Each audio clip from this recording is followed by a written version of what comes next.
ঠিক ১ মাস আগে জনগণের ভোটে নির্বাচিত মাননীয় প্রধানমন্ত্রী তারেক রহমানের নেতৃত্বে বিএনপি সরকার গঠন করে।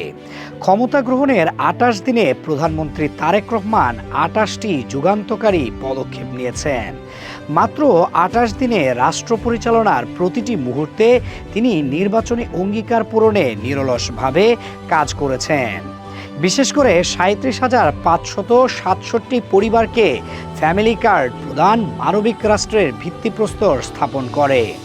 একইভাবে ৪,৯০৮টি মসজিদের ইমাম মুয়াজ্জিন থেকে শুরু করে মন্দির, গির্জা ও বৌদ্ধবিহারের ধর্মীয় সেবকদের রাষ্ট্রীয় সম্মানী প্রদান করে তিনি সাম্প্রদায়িক সম্প্রীতির এক অনন্য নজির স্থাপন করেছেন। অসহায় মানুষের মুখে হাসি ফোটাতে ঈদে বিশেষ উপহার এবং পরিচ্ছন্নতা কর্মীদের জন্য বোনাস বরাদ্দ করে প্রান্তিক জনগোষ্ঠীর হৃদয়ে স্থান করে নিয়েছেন। আলেম মাশায়েখদের পরামর্শে প্রাতিষ্ঠানিক জাকাত ব্যবস্থা চালুর উদ্যোগটি দারিদ্র্য বিমোচনে একটি বৈপ্লবিক পদক্ষেপ হিসেবে গণ্য হচ্ছে।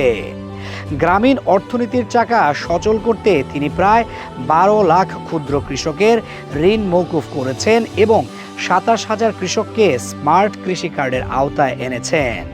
শহীদ রাষ্ট্রপতি জিয়াউর রহমানের উৎপাদনমুখী রাজনীতির উত্তরাধিকার হিসেবে তিনি দেশব্যাপী ২০,০০০ কিলোমিটার খাল খনন কর্মসূচি শুরু করেছেন।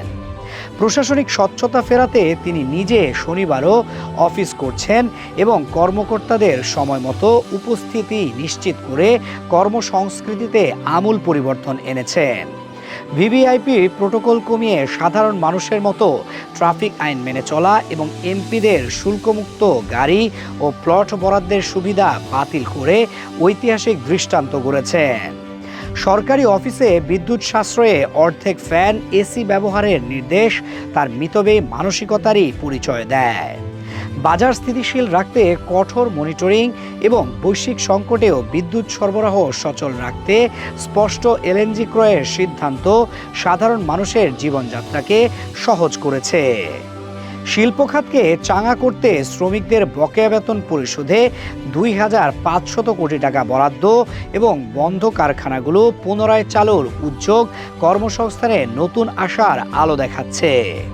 বিমানবন্দরের তৃতীয় টার্মিনাল দ্রুত চালুর পদক্ষেপ এবং রেল ও বিমানবন্দরে ফ্রি ওয়াইফাই সুবিধা তরুণ প্রজন্মের ডিজিটাল আকাঙ্ক্ষার প্রতিফলন। দেশনায়ক তারেক রহমানের এই ২৮ দিনের অক্লান্ত পরিশ্রম আর দূরদর্শী নেতৃত্ব প্রমাণ করে যে তিনি কেবল ক্ষমতার মসনদে বসেননি, বরং জনগণের স্বপ্ন বাস্তবায়নের কঠিন দায়িত্ব কাঁধে নিয়েছেন। সবাই মিলে করব কাজ, গর্ব দেশ, সবার আগে বাংলাদেশ, এই স্লোগানকে ধারণ করে তিনি যেভাবে এগিয়ে যাচ্ছেন তাতে ধ্বংসস্তূপ থেকে একটি সমৃদ্ধ ও সোনার বাংলাদেশ গড়ে তোলা এখন সময়ের ব্যাপার মাত্র।